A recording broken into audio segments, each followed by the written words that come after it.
Hi everyone. I hope all of you are able to hear me. Let's get started with today's session. So this is the fourth session that we are going to do in the from the 5 sessions that we have planned on innovation and entrepreneurship. So in today's session, again similar to what we have done over the first 3 days, we are going to be discussing some of the concepts and key ideas that you need to know when it comes to the innovation and entrepreneurship section of CMAT. So let's get started with the concepts that we have planned for the day. Now, the first thing that I'm going to talk about is the types of entrepreneur. Now, this is one thing that was even asked in the last year's paper. So there was a question related to what are the different types of entrepreneur. If you know the definition, then it becomes very easy to answer such questions, right? So there are 4 types that you will have to remember. The first one is innovative entrepreneur. Now as the word goes, right, innovative, it's somebody as an individual who has the ability to undertake, and what it largely talks about is the innovation side, right? So somebody who has the ability to undertake to create innovative products according to the changing demands of the market, right? So whatever is going on in the market, there's a lot of dynamics, there's changes that are happening. Somebody who is an innovative entrepreneur will pick these things up, right? And then build innovative products. The second thing is adoptive entrepreneur. Now, who is an adoptive entrepreneur? It's somebody who simply adopts successful innovation introduced by other innovators.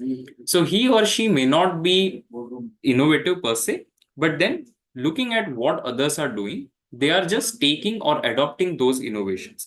So these entrepreneurs tend to imitate the existing entrepreneurs and set up their enterprise in the same manner.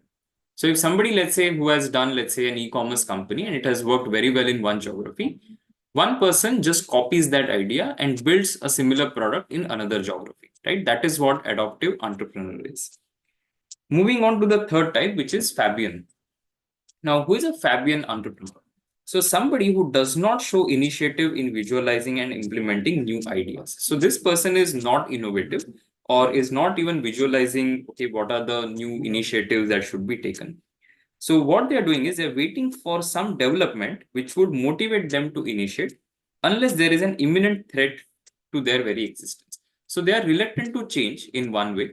But then if at all there is a situation where things become such that you have to change, finally they will accept that and change, right? So initially they will of course have reluctance. So these are Fabian entrepreneurs. And finally, drone, right? Drone is a type of entrepreneur who are reluctant to change since they are very conservative and do not want to make any changes in their organization. They're very happy with the present mode of business, do not want to change, even if they are suffering the losses. So this is the worst kind of entrepreneur to say because they are not going to change no matter what is happening in the outside world, right? So these are the 4 types of entrepreneurs. If you go through the last year's CMAT paper, you will see that there was a question which was asked related to this. So innovative, those are the ones that are very innovative in nature. They will start something of their own, a new idea, etc. Adoptive are the ones who will take somebody else's idea and implement that. Fabian are the ones who will wait for things to happen. They let the developments unfold. And over a period of time, if they have to change, they will change. And finally, drone entrepreneurs who don't really want to change. So they're very reluctant. And even if they're suffering losses, they're not in a mood to change anything. Right. So these are the 4 types that you'll have to remember. Let's move on to the next one, which is a concept that we're going to discuss. It's called diversification. Now, diversification, there are 2 types of diversification that you'll have to remember. The first one is concentric diversification. Now, what is concentric diversification? It's a strategy in which a company seeks to grow and develop by adding new products to its existing product lines. So you already have an existing product line. Let's say there's a company which is into manufacturing or making of biscuits, and they have that existing product line. They're just adding new products. So there could be something that they add with, let's say, a coconut flavor or a chocolate chip kind of a thing, right? So they're adding new products to the existing category. This is also called convergent diversification, right? The other type of diversification that exists is what is called a conglomerate diversification. So conglomerate, as you can see, for example, you must have heard of ITC, right? It's a conglomerate. So it's a growth strategy that involves adding new products or services that are significantly different from the organization's present products or services. For example, let's say a company which is into manufacturing of tobacco and eventually decides to, let's say, get into manufacturing of paper, manufacturing or making of biscuits or making of something else, right? So you are entering into new categories, right? And that is how you are diversifying. So two types, concentric or convergent diversification, which is expanding within the existing product category by adding more products or variants. The second is conglomerate diversification, where you're looking at new categories and then you're getting into new products through that. So conglomerate diversification occurs when the firm diversifies into areas that are unrelated to the organization's current business. You think of, for example, Hero Group, right? And Hero Group over the last few years has diversified into a lot of things, one of them being education, right? So that is what a conglomerate diversification is, where you are getting into things that are unrelated to your core business. Okay. Let's move on to the next one, which is integration. So what is integration? Now, integration is of two types in the context of business. There is a backward integration and there is a forward integration. So think of, let's say, a particular company, right? Now, backward integration is when it starts moving towards what their suppliers are doing. So if I'm a company, let's say I'm making a certain product, and for that, I take raw material from somebody else who is my supplier. Now, if I decide to start a setup where that setup becomes my supplier, that is what you will call as backward integration. So in that particular cycle that is there, I am moving backwards. Whereas think of forward integration. So let's say I'm somebody again who is manufacturing something, then I give it to the retailer and who finally sells it to the customer. But instead of that, I set up my own shop, I set up my own retailer kind of distribution network. Then I will be getting into forward integration. So backward integration is a form of vertical integration in which a company expands its role to fulfill tasks formerly completed by businesses up the supply chain. So the ones who are supplying to a particular business, if a business starts doing the same task, you will say that it is doing backward integration. In other words, backward integration is when a company buys another company that supplies the products or services which are needed for production. On the other hand, forward integration is moving towards the customer set. So this is a strategy that involves a form of downstream vertical integration, whereby the company owns and controls business activities that are ahead in the value chain of its industry. This might include, among other things, direct distribution or supply of the company's products. So rather than, let's say, giving it to retailer and then the retailer selling it to the customer, the company decides to have their own website through which they're going to sell, right? That is also an example of forward integration. All right, let's move on to the next set of concepts. The next thing that we're going to talk about is right sizing, and we'll also discuss a concept which is closely associated with this, which is called downsizing. So what is right sizing? Now, right sizing is the process of making a company organization more effective in size, especially by reducing the number of people working for it, is called right size. Okay. So essentially what you're doing is, let's say in an organization, if there are 500 people, but now the organization realizes that we can work with only 400 people, and that is the right size for the organization. We don't need another 100 people. Then across the organization, you'll do an exercise where you'll try and identify who are the people or what are the jobs that are redundant and how do you build more efficiency by getting rid of these things. So that is what right sizing is. So it's a process of bringing an organization to an optimal size. Okay. Now, of course, when you think of right sizing, it will also have some bit of layoff associated with that. So what's a layoff or downsizing, right? It is also reducing the number of opportunities that are there in the organization. So it's a temporary suspension or permanent termination of employment. And I'm sure that all of you have heard the term layoff or downsizing.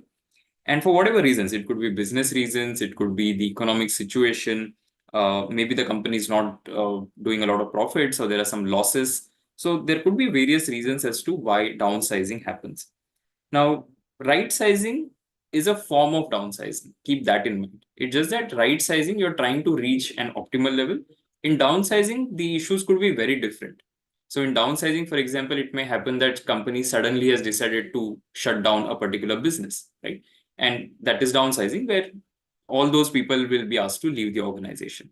But in right sizing, typically that would not happen. So right sizing is, you can say, delivering the blow in a soft manner. It's also reducing the number of people in the organization, but typically it is not used in the same context as downsizing. Okay, so that's the finer difference between the two. But otherwise, both in general mean the same thing, which is reducing the number of people in the organization to a sensible or a rational level. Okay. All right, let's move on to the next one, which is business model canvas. Now, what is this? And this is something that happens a lot in business plan competitions. So when you start your MBA program, you'll be participating in a lot of competitions where you do business plan. So business model canvas is used to make a lot of business plans. And what it is, it essentially gives you a template. And this is what the template looks like. So there are 9 parts to it. There are key partners, key activities, value proposition, customer relationships, customer segments, key resources, channels, cost structure, and revenue streams. So these are the 9 things that are available in the business model canvas. And what it helps an entrepreneur or somebody who is starting up the venture is for developing new business models and documenting the existing ones. So it offers a visual chart, right? So you can talk about different things that are available and where you can place them, right? So who are the key partners? What are the key resources? What are the channels? What are the revenue streams for this business, and so on? And then you create a business canvas. And these 9 building blocks were initially proposed by this person called Alexander Osterwalder. Okay, so that's something that is a good to know thing. But otherwise, important thing is to know what a business model canvas is.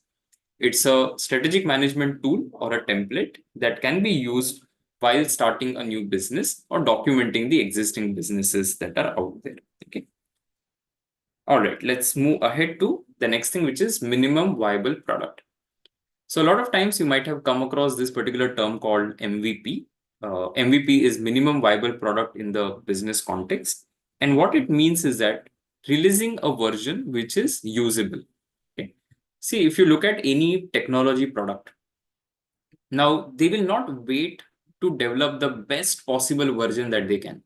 What they will do is, if they have developed something which is usable, they will ship it. They will call it, let's say, a version 1.0 or a 2.0 or whatever, and they will keep doing improvements post that, right? Because it's not possible to develop something which will fulfill all the needs of all the users that exist, right? It's not possible.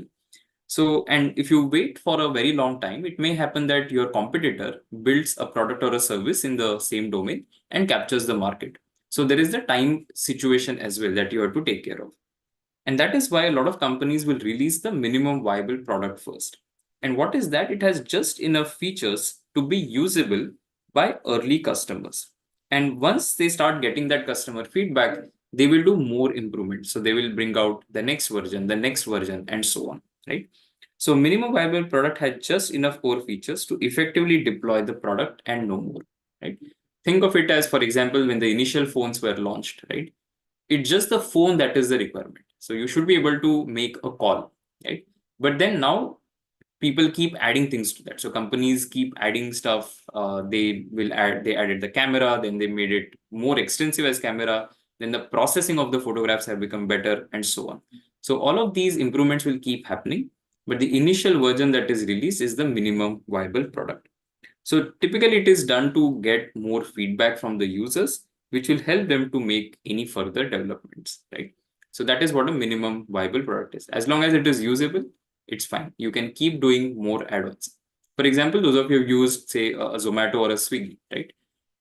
What it had as features, let's say 5 or 6 years back, versus the features that they have now, right? So at that point of time, when they released it, it was like a minimum viable product, that you should be able to locate restaurants, you should be able to see the menu, and you should be able to place the order, and then whatever, if you want to add a tip, you can do that, right?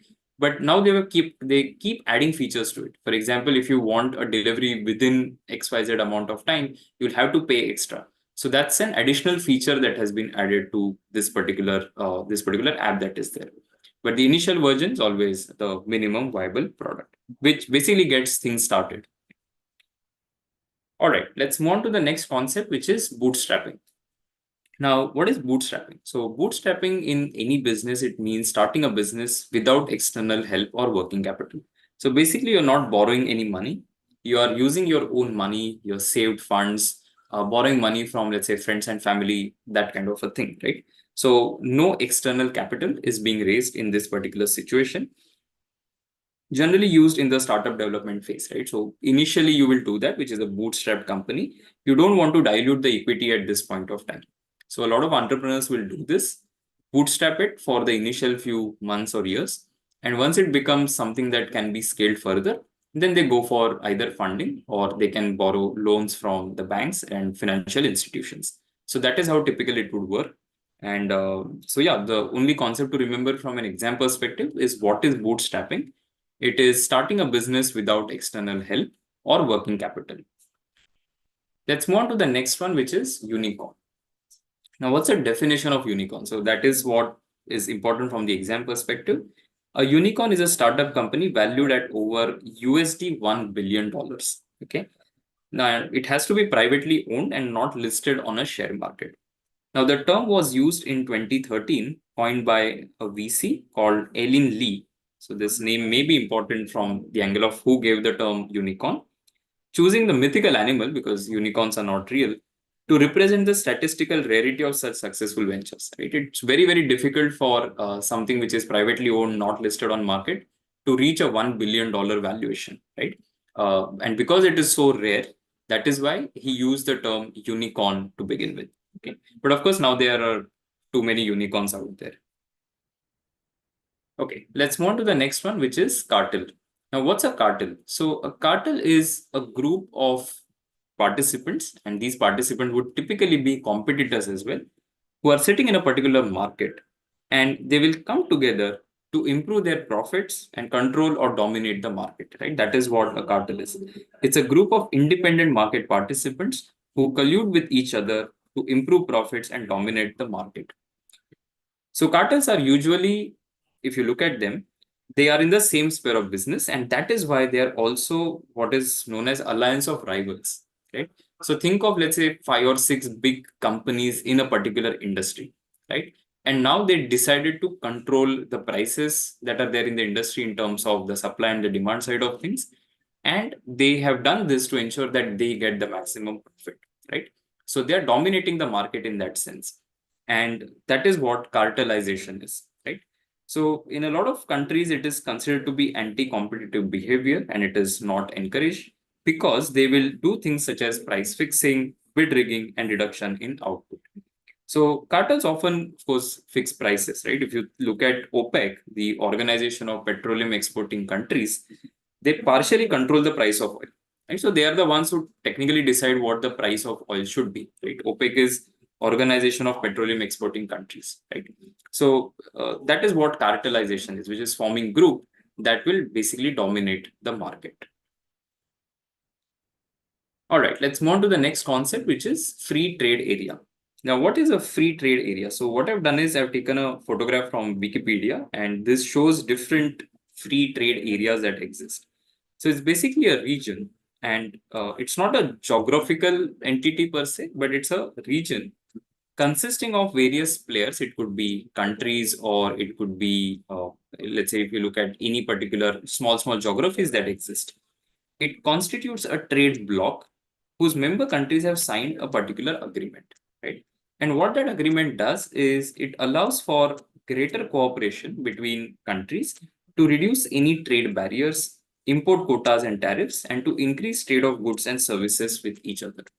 So if you look at trades between countries, there will be a lot of trade barriers that exist, right? There will be a lot of tariffs that are there, right? A lot of taxation. So now once the free trade area is created, within that particular block, then the trade barriers will be reduced, the tariffs will be reduced, so that overall profitability goes up and also the trade becomes easy. And that is what the whole objective of the free trade areas are. For example, here you see something like a NAFTA, right? The North American Free Trade area, right? So that will have a lot of other things as well. So these are some of the free trade areas that exist. Of course, there are a lot of them, but from an exam perspective, what you need to know is what is a free trade area. It's essentially a region which encompasses a group of countries or members where they have signed some sort of an agreement to reduce trade barriers, import quotas, and tariffs. Okay. Let's move on to the next one, which is special economic zone, which is what is called SEZ. Right? Now, what's an SEZ? So, a special economic zone is an area in which business and trade laws are different from the rest of the country. Right? So, think of India, for example. Right? Now, there are some laws that are there that are across the country. But then, if you think of a special economic zone, within that economic zone, they have created facilities which will allow for different trade laws and business practices. Right? The aim is to increase trade balance, employment, investment, job creation, effective administration, and so on. So India was, in fact, and it's not only in India that you have special economic zones; they are there abroad as well. India was one of the first countries in Asia to recognize the effectiveness of this. And at that point of time, they were called export processing zone. The first of such was in Kandla in 1965. Okay, so that is something that may be asked as a static GK kind of a question as to where in India you had the first version of SEZ, which was then called export processing zone. The answer for that question is Kandla in 1965. Okay. Moving on to the next one, which is OECD.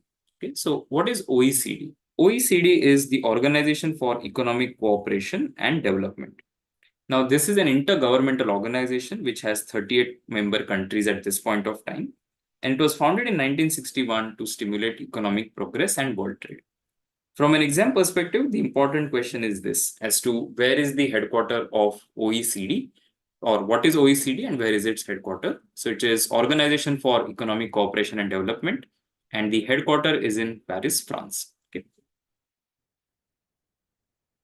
Let's talk about the next one, which is the International Monetary Fund. Right now, what is IMF?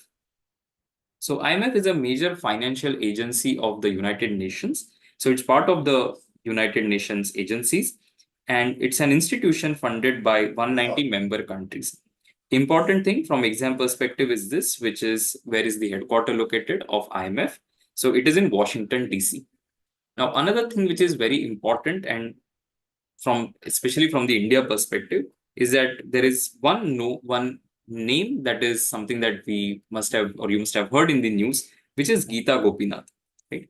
So if they ask you IMF Managing Director, the answer is Kristalina Georgieva.